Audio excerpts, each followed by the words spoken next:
পদ্মপুরস্থিত ভারতীয় জনতা পার্টির জেলা কার্যালয়ে বিজেপির সদস্যতা অভিযানকে কেন্দ্র করে একটি বৈঠক অনুষ্ঠিত হয়।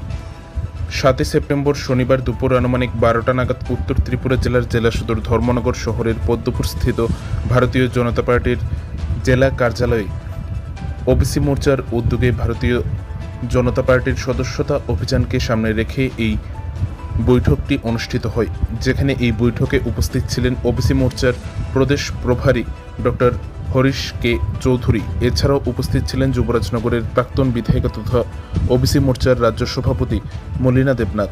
এছাড়াও উপস্থিত ছিলেন ওবিসি মোর্চার জেলা ও মণ্ডল স্তরের বিভিন্ন কার্যকর্তাগণ।